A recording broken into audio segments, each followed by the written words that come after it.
ಇನ್ನೂ ಒಳಗಡೆ ಹೋಗ್ತಿದ್ದಂಗೆ ನನ್ನ ಫ್ರೆಂಡ್ ಮೇಲ್ಗಡೆ ನೋಡಿ ಶಾಕ್ ಆಗ್ಬಿಟ್ಟು. ಎಂಟ್ರಿ ಆಗಿದ ತಕ್ಷಣ ನಂಗೆ ಕಾಣಿಸಿದೆ ಈ ಬೋರ್ಡ್. ಅಷ್ಟು ಪಾರ್ಕೆಲ್ಲ ಒಂದು ರೌಂಡ್ ಹಾಕೋಣ ಅಂತೇಳಿ ಫಿಶ್ ಬೋಟಿಗೆ ಹತ್ತಿದ್ವಿ. ಬೋಟ್ ಹತ್ತಿ ಇಡೀ ಪಾರ್ಕ್ನೆಲ್ಲ ಒಂದ್ಸಲಿ ರೌಂಡ್ ಆಗ್ತು. ನಾವು ಸ್ವಲ್ಪ ಬೇಗ ಹೋಗಿದ್ವಿ ಅನಿಸುತ್ತೆ. ಪಾರ್ಕೆಲ್ಲ ಫುಲ್ ಖಾಲಿನೇ ಇತ್ತು. ಅಲ್ಲಿನೂ ವಾಟರ್ ಗೇಮ್ ಯಾವುದು ಸ್ಟಾರ್ಟ್ ಆಗಿರಲಿಲ್ಲ. ಈ ಪಾರ್ಕ್ ಸುಮಾರು ಒಂದು 10 ಎಕರೆ ಮೇಲ್ಗಡೆನೇ ಇದೆ ಅನಿಸುತ್ತೆ. ಬಿಸಿಲು ಮಾತ್ರ ತುಂಬಾ ಇತ್ತು. ನಾನಂತೂ ಪೂಲ್ ಒಳಗೆ ಎಷ್ಟೊತ್ತಿಗೆ ಹಿಡಿತೀನೋ ಅಂತ ಅಂದ್ಕೊಂಡ್ಬಿಟ್ಟಿದ್ದೆ. ಪಾರ್ಕೆಲ್ಲ ರೌಂಡ್ ಹಾಕಿ ನಾವು ಹೋಗಿದ್ದೆ ಫಸ್ಟ್ ಡ್ರೈ ಗೇಮ್ ಮಾಡೋಕ್ಕೆ. ಹಾಗಂತೂ ಈ ಗೇಮ್ ಎಲ್ಲ ಇಷ್ಟ ಆಗಿಲ್ಲ ಅಂತ ನಾನು ಹೋಗಿಲ್ಲ. ನನ್ನ ಫ್ರೆಂಡ್ ಇಬ್ಬರು ಹೋಗಿ ರೆಡಿ ಆದರು.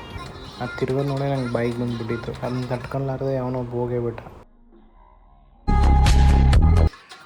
ಈಗೆಲ್ಲ ಆಗೋದಂತಲೇ ನಂಗೆ ಈ ಗೇಮ್ಗಳು ಇಷ್ಟ ಆಗಲ್ಲ. ನನ್ನ ಫ್ರೆಂಡ್ಸ್ ಅಂತೂ ಫುಲ್ ಮಜಾ ಮಾಡ್ತಾಯಿದ್ರು. ಈ ಗೇಮಿಗೆ ಏನಂತ ಕರೀತಾರೆ ಅಂತ ನಂಗೆ ಗೊತ್ತಿಲ್ಲ. ಯಾರಿಗಾರು ಗೊತ್ತಿದ್ರೆ ಕಾಮೆಂಟಲ್ಲಿ ಹಾಕಿರಿ. ಅಂತೂ ಇವ್ರು ಕಂಪ್ಲೀಟ್ ಮಾಡಿ ಕೆಳಗಡೆ ಬಂದರು.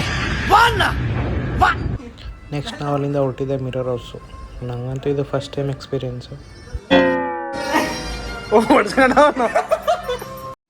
ಮಕ್ಕಳಿಗೆ ಕ್ಯಾಕರ್ಸಿ ಹೊರಗಡೆ ಹೋದ್ರೆ ನಮಗೆ.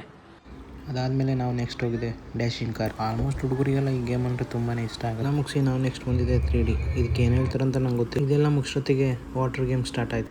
ಫಸ್ಟ್ ಪೂಲಲ್ಲಿ ಒಂದು ಸ್ವಲ್ಪ ಆಟ ಆಡಿ ಒಂದು ಕಡೆಯಿಂದ ಎಲ್ಲ ವಾಟರ್ ಗೇಮ್ನ ಆಡ್ಕೊಂಡ್ಬಂದ್ವಿ. ಇಲ್ಲಿ ಫ್ರೆಂಡ್ಸು ಮತ್ತು ಫ್ಯಾಮಿಲಿ ಬರೋಕ್ಕೆಲ್ಲ ತುಂಬ ಒಳ್ಳೆ ಪ್ಲೇಸ್ ಅಂತ ಹೇಳ್ಬೋದು. ಅದರಲ್ಲೂ ಈ ಸ್ಲೈಡಿಂಗ್ ಗೇಮ್ ಮಾತ್ರ ಮಸ್ತಾಗಿತ್ತು. ಇದಾದಮೇಲೆ ನಾವು ನೆಕ್ಸ್ಟ್ ಹೋಗಿದೆ ಜಾಯಿಂಟ್ ವೀಲ್. ಇದು ಮಾತ್ರ ಬೇರೆ ಲೆವೆಲ್. ಇಲ್ಲಿಂದ ಇಡೀ ಕೇರಳನೇ ಕಾಣಿಸ್ತಾ ಇತ್ತು. ಇದು ಮುಗಿಸಿ ನಾವು ನೆಕ್ಸ್ಟ್ ಹೋಗಿದ್ದು ರೈನ್ ಡ್ಯಾನ್ಸ್.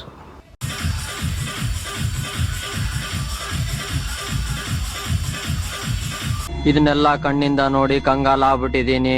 ಇಲ್ಲಿ 2-3 ಜನ ಬರೋದ್ಕಿಂತ ಇಡೀ ಫುಲ್ ಫ್ರೆಂಡ್ಸ್ ಗ್ಯಾಂಗ್ ಬಂದರೆ ಫುಲ್ ಮಜಾ ಮಾಡ್ಬೋದು. ಕಣ್ಣಲ್ಲಿ ಇನ್ನೀ ಏನೇನು ನೋಡ್ಬೇಕು ಕಾಣೆ.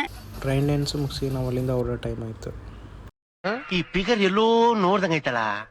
ನಾನು ಅಪ್ಲೋಡ್ ಮಾಡೋ ವೀಡಿಯೋಗಳೆಲ್ಲ ನಿಮ್ಗೆ ಹೇಗೆ ಅನಿಸ್ತಿದೆ ಅಂತ ಗೊತ್ತಿಲ್ಲ. ಇಷ್ಟ ಆಗ್ತಿದೆ ಅಂತ ಅಂದ್ಕೊಂಡಿದ್ದೀನಿ. ಇನ್ನೂ ಏನಾದರೂ ಚೇಂಜಸ್ ಮಾಡ್ಕೊಬೇಕು ಕಾಮೆಂಟಲ್ಲಿ ಹಾಕಿರಿ. ನೆಕ್ಸ್ಟ್ ವೀಡಿಯೋದಲ್ಲಿ ಸಿಗ್ತೀನಿ. Take care.